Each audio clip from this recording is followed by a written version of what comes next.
பொள்ளாச்சி அடுத்த ஆழியார் அணையிலிருந்து பழைய ஆயக்கட்டு பாசனத்திற்கு தண்ணீர் திறப்பு. கோவை மாவட்ட ஆட்சித்தலைவர் பவன்குமார் மலர்தூவி திறந்து வைத்தார்.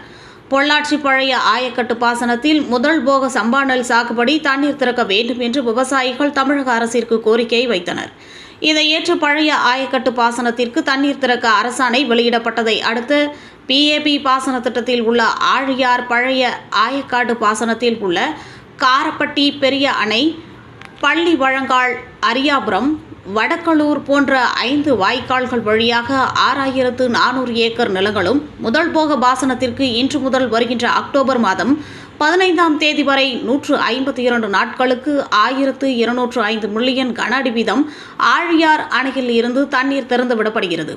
இதை முன்னிட்டு இன்று கோவை மாவட்ட ஆட்சித்தலைவர் பவன்குமார் மற்றும் நீர்வளத்துறை அதிகாரிகள், பொதுப்பணித்துறை அதிகாரிகள், வருவாய்த்துறையினர், விவசாயிகள் முன்னிலையில் மலர் தூவி தண்ணீர் திறந்து விடப்பட்டது. மனித உறுதி டிவி செய்திகளுக்காக பொள்ளாச்சி செய்தியாளர் முத்து.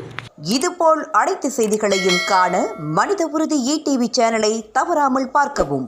தண்ணி திறப்புக்கு உண்டான அரசாணை வெளியிடப்பட்டு கிட்டத்தட்ட 152 நாள்கள் உண்டான தண்ணி திறப்புக்கு உண்டான அரசாணை வெளியிட்டு இப்போது அதன் மூலமாக கிட்டத்தட்ட 6000 ஏக்கருக்கு உண்டான பரப்பளவில் உள்ள விவசாய பூமிகளுக்கு இந்த தண்ணி மூலமாக பயனெடுக்க உண்டான வாய்ப்புகள் இருக்குது.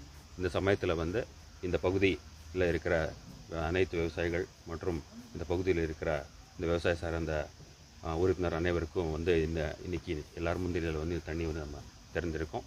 அனைத்து விவசாயிகள் இந்த தண்ணியை நல்ல முறையில் பயன்படுத்தணும். மற்றும் இந்த 152 நாளுக்கு உண்டான தண்ணி நமக்கு இப்போ டேமில் போதுமான அளவு கிட்டத்தட்ட ஒரு TMC தண்ணி இந்த 152 நாளுக்கு போதுமான தண்ணி நம்ம டேமில் இருக்குது. இடத்துல இருக்கிற கிட்டத்தட்ட 6000 ஏக்கர் உண்டான பரப்பில் கொண்ட பூமி மற்றும் விவசாயிகள் இதன் மூலம் பயன்படுத்த போகிறாங்க. சரிங்க